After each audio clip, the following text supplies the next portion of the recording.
Okay guys, we're back. I don't know how many parts that is so far, but we're going to move right along with this thing. Just a quick review.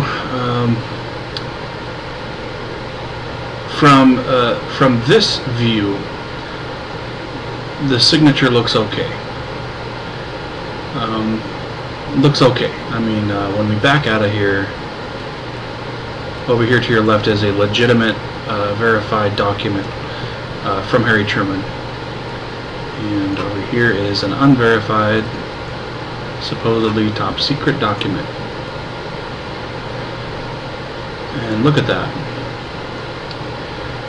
Very similar. Very similar. When you look at one and you look at the other, I mean, there's a difference.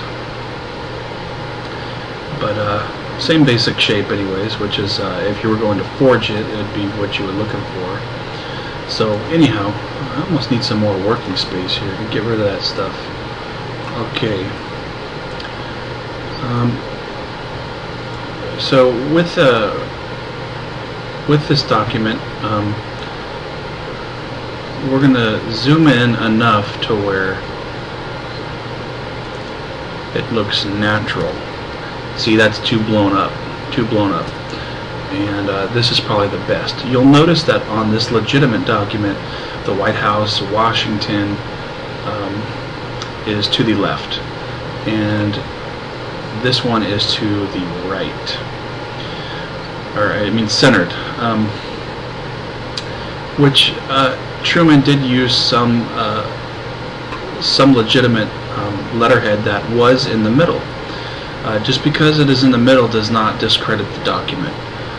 So it is normal for it to be in the middle. Another flaw with this particular document is they put a period at the end here, which could have been a typo. But I have not seen that at all in any other Truman's documents. But just saying, it's just a flaw in the document. It doesn't mean that it's completely fraudulent. I said before that I think that when we do look at this signature up close, well, we actually get a little bit more out of it when we do this here. Go ahead and we're gonna reverse it here. Makes it a heck of a lot brighter. Keep that like that.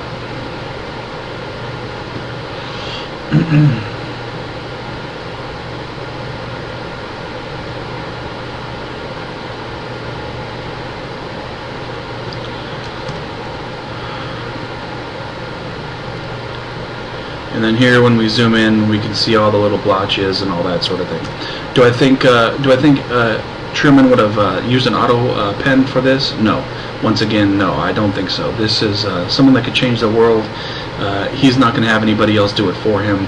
He's not going to risk somebody else knowing this information.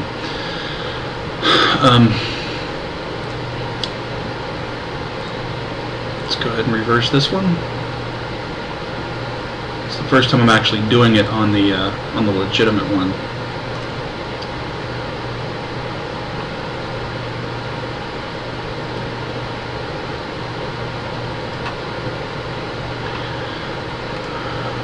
With most of the, this is a letter obviously to Miss Roosevelt, Franklin D. Roosevelt. They probably exchanged,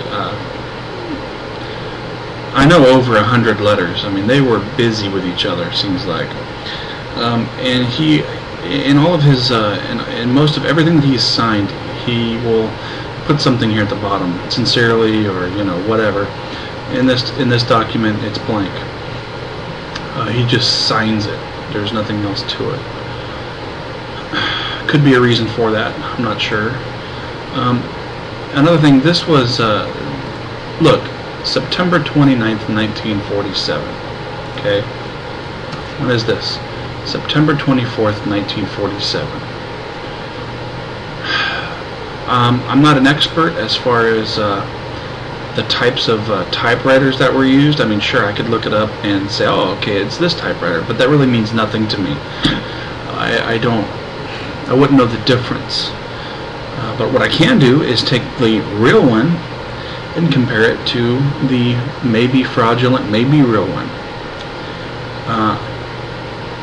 If Truman did this himself, yes, the punctuation looks the same as far as, well, not the punctuation, but the formality of it. He's got a double space here, the paragraph. It's you've got your large space here to begin your paragraph, same as this. The only difference is, let's see, obviously this is a shorter space, this is a longer space, but right now we're just comparing this one to this one, and if we wanted to see a consistency, obviously I would break out the other Truman documents and compare them all together and see if he has a consistency to how he writes. September 29th, comma, 1947, September 24th, comma, 1947, the date format is the same.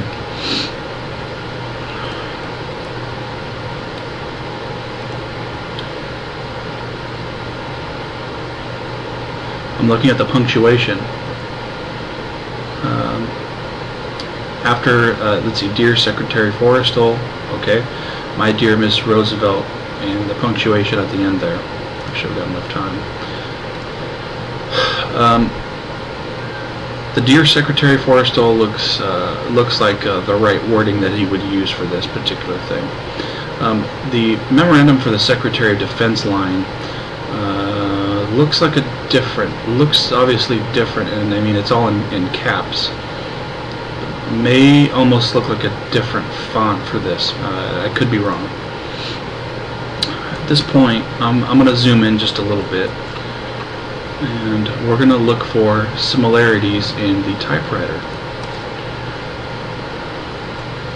This one is a lot brighter than this one, which could mean that the ink hasn't aged as much as this one, which could mean that this document was done at a later time, but I'm not, chemical testing or anything like that, so don't quote me on that. I'm just obviously the quality of what the image is scanned as matters.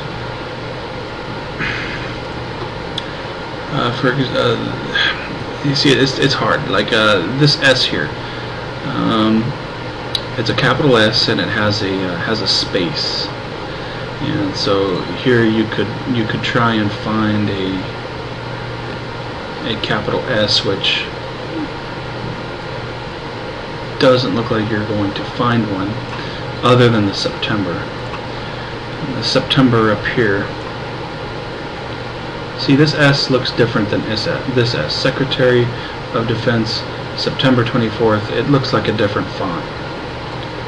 Now, back then, they would have used typewriters. On the computer, you can get various typewriter fonts, and I could easily recreate this. Maybe not exactly, but I could recreate it pretty easily. The main thing you want to look for is this S here. Is it the same as this capital S? In computer, the S's would look identical, and these S's do not look identical. September 24th and Secretary, both S's are capitalized and they are different. If it was a font being used on a computer, the S's would look identical, which they do not.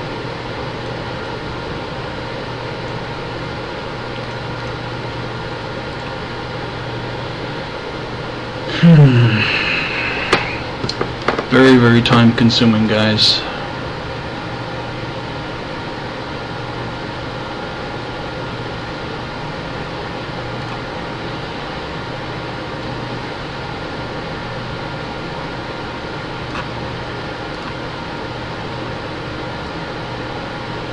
The next thing that you could do, which we've got to go to a break.